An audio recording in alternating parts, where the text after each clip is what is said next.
I'm not a lawyer, but D'Angelo White was back on the stand for day 2 of his testimony in the YSL trial, and it wasn't much better than yesterday. I'ma just run the clips. For context, the state is initially asking D'Angelo about a phone conversation that he had with detectives. At some point during that phone conversation, the detective tells D'Angelo he's going to come pick him up, and so the questions will start to be about the alleged conversation that happened in the car after investigators picked D'Angelo up.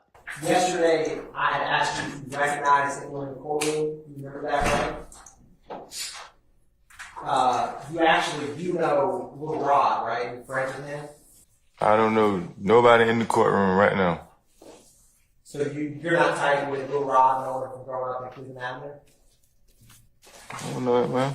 You didn't, you don't know Walter Murphy? Sometimes known as DK? I mean, you told me, him. You didn't tell Detective Dennis and Detective Gaither on July 13, 2015, that Walter Murphy, the guy who walks around with a D and a K tattoo between his eyebrows, was the person you saw at the Citgo gas station? If you talking about the dude who tried to bribe me. Walter Murphy tried to bribe you? No, I'm talking about your people. My people tried to bribe you. How did you try to bribe me, Mr. White? Trying to get me to tell him somebody I don't know. That your signature, Mr. White? I mean, I didn't say my first and last name. I mean, but that could have been anybody's signature. So it is your first and last name, but you're saying it's not your signature. Not my signature. Is that the same initials as your name, DW? Of course, because my name is DW, but it don't mean I did that. Anyone else that has a D and a K tattoo between their eyebrows other than Walter Murphy? But I don't even know Walter Murphy. Why you keep trying to make me know somebody? I don't know Walter Murphy. I don't even know him. Walter Murphy sounds like a white person name. This ain't got nothing to do with me. Mr. White, are you scared to testify here today? Why would I be scared to testify something if it ain't got nothing to do with me? I didn't even talk, y'all. This don't even have nothing to do with me. Mr. White. Why is I'm here? Mr. White, can you take a look at me at this screen? I'm trying to go back to prison. This don't have nothing to do with me. Mr. White, can you at least look at the screen? You can't make me look at the screen. I just want to go back to prison. Mr. Finish White. my 10-year bid, go home. You disturbed me from when I was at prison doing my time. Mr. White, you realize you were a victim in this case, right? How am I a victim? I ain't get shot. I ain't get hurt. But the bullet came in the car that you were sitting in, didn't it? But you said I'm a victim. Victim means something happened to me. Nothing didn't happen to me. You don't think someone shooting a bullet at someone doesn't make them a victim, Mr. White? I didn't get shot in the head. Somebody else did. It was not me. My head look alright, don't it? Mr. White, Detective Dennis asked you, when does it stop when somebody's baby got shot? And you told him, somebody's baby, not my baby, right? A baby got shot. You didn't tell Detective Dennis that? Hell, fuck, no, I ain't even talking to you. You going off the wall now. And Mr. White, he asked you, what if they hit your baby trying to get at you? You tell him, you don't have a baby. My mom doesn't even come outside. I tell my mama not to come outside, right? My mom is not living right now.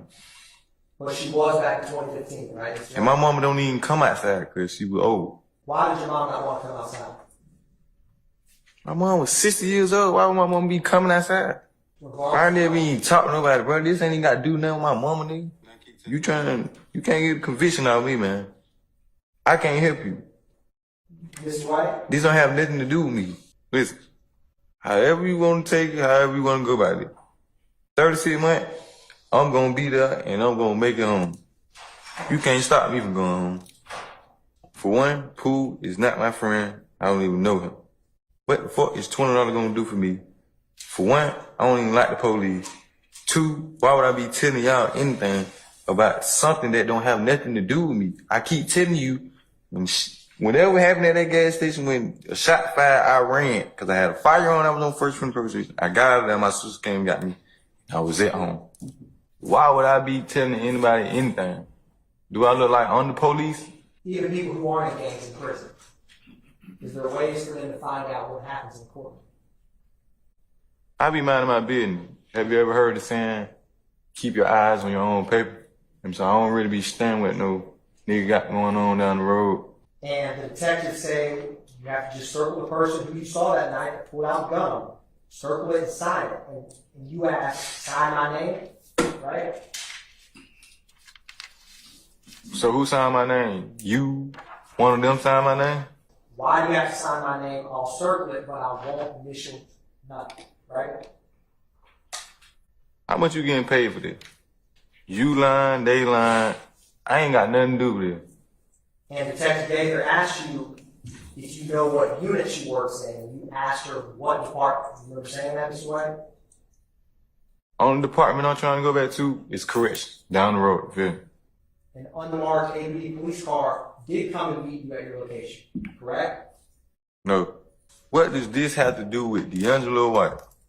Mr. White, I'm asking about a conversation you yourself had in an unmarked APD car, right? Y'all must have planned this. How much they paying y'all?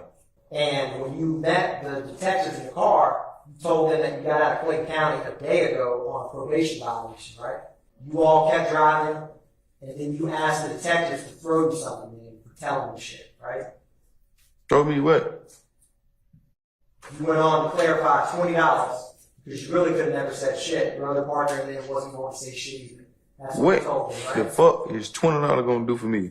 Yes, this went on the entire time. When the state wraps up direct examination of D'Angelo White, Brian still gets up to do a very short cross. Were you aware that Jeffrey Williams was touring throughout the United States, the southern part of the United States, in April of 2015? I mean, I don't know his tour date, but I mean, I know he's a celebrity, so he probably was touring. But Jeffrey Williams at that time, or Young Thug at that time, was touring with another artist known as Travis Scott. I think so.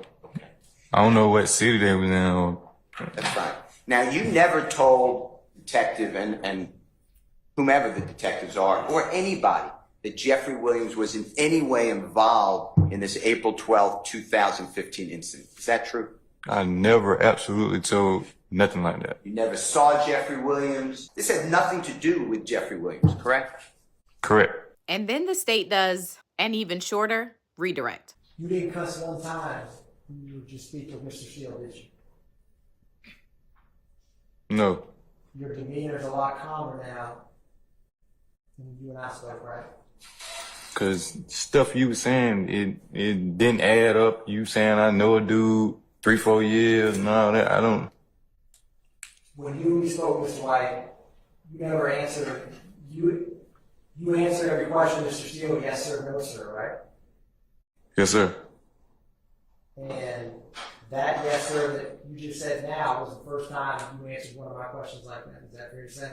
Cause you asking something, you feel me? But whatever you was saying the first time, you was off the wall chart saying stuff that I never said, trying to make me remember somebody or I was there. And then D'Angelo White is released from the stand. So he is done testifying, and then everybody's released for lunch. So we'll see what happens for the second part of the day.